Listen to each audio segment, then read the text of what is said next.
My thesis endeavored to evaluate the effectiveness of the Russian disinformation campaigns targeting the 2020 U.S. elections and the efforts taken by the U.S. government and social media companies to thwart them.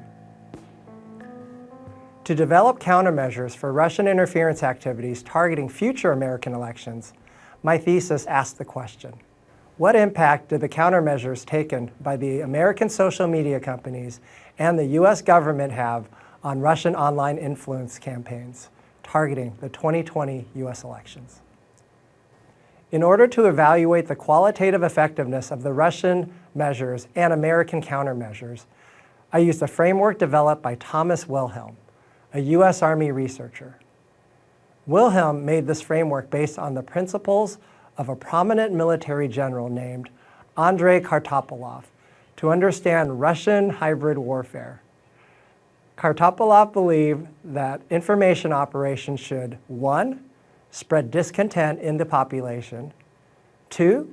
Exert political pressure, and 3. Confuse the political leadership. The Russian and American actions were evaluated based on their ability to fulfill these 3 elements. The Internet Research Agency, also known as the IRA, shifted its tactics from the 2016 U.S. elections. Instead of relying solely on its social media influence campaigns, the IRA made 3 key moves. First, the IRA looked to expand its base of operations by opening new offices in Ghana and Nigeria under the front company known as Eliminating Barriers for the Liberation of Africa. Second, the IRA made fake news websites in order to fan the divisiveness on both ends of the political spectrum. For progressives, the IRA made a website named Peace Data and hired unwitting freelance journalists to write content. Similarly, for conservatives, the IRA made a website called The Newsroom for American and European-based citizens. Third, the IRA used artificial intelligence to generate deep-fake profile images of website staff and writers for both websites. Examining the IRA's actions using the Kartapolov framework revealed that the Russians continued trying to spread discontent in America and exerting political pressure on the U.S. government through their non-stop disinformation operations. However, the IRA did not appear to be successful in confusing the political leadership, as the U.S. government and social media companies were able to detect the IRA's shift in tactics.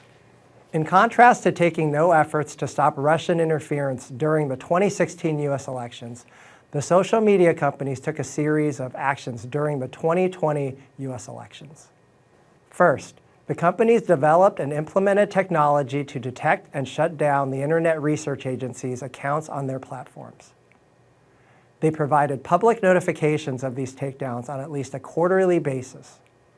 Second, the companies partnered with each other, non-governmental organizations, and researchers such as Graphica, the Stanford Internet Observatory, and the Oxford Internet Institute in order to better analyze Russian influence operations.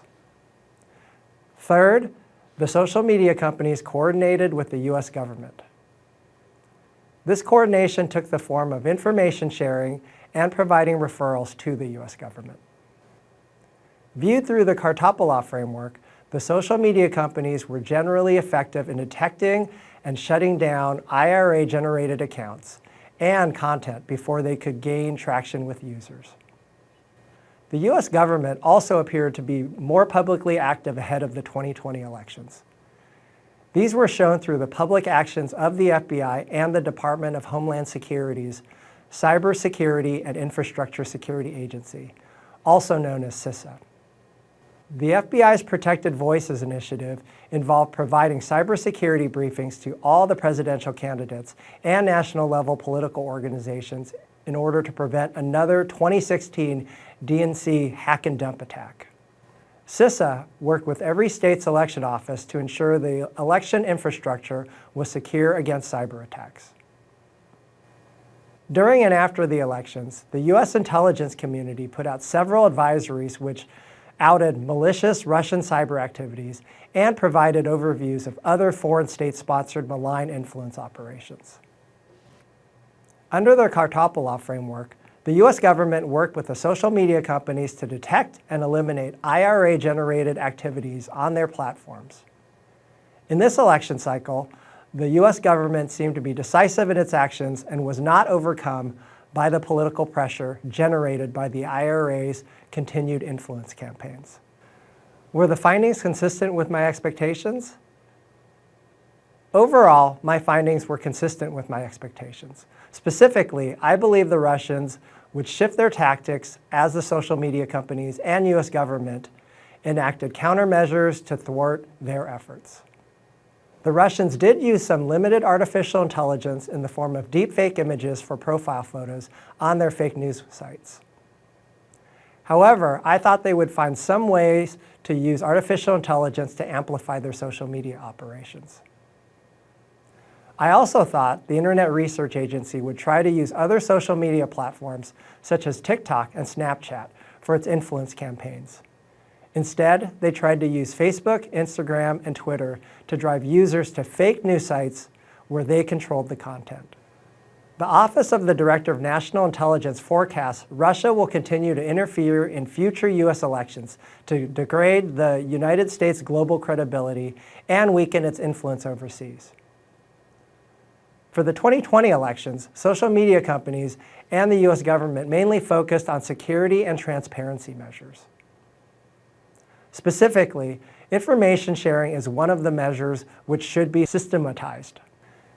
The information sharing between public and private sector organizations could be formalized and standardized through the establishment of social media information sharing and analysis centers, also known as an ISAC. The ISAC model has proven successful in other sectors, such as the finance industry and for state governments. The 2020 National Defense Authorization Act provided the provision wherein the Office of the Director of National Intelligence could form a National Counter-Information Operations Center. This center would serve as a focal point to allow relevant U.S. government elements to work alongside social media companies to combat disinformation. The first two recommendations may not be sufficient for future elections because of the current political rancor in the United States. To that end, resiliency measures will be the third critical component to promote a flourishing American democracy. Specifically, education programs for school-aged children and career development or continuing education programs for adults focused on improved media literacy will make the American populace less susceptible to disinformation campaigns. My thesis focused on Russian disinformation campaigns, which were effectively countered by the social media companies and U.S. government. However, a large portion of disinformation swirling around the social media platforms was generated and amplified by Americans. Much of this content is First Amendment protected free speech, which means that the U.S. government could not intervene. Determining how to handle this type of disinformation will be critical to protecting future elections.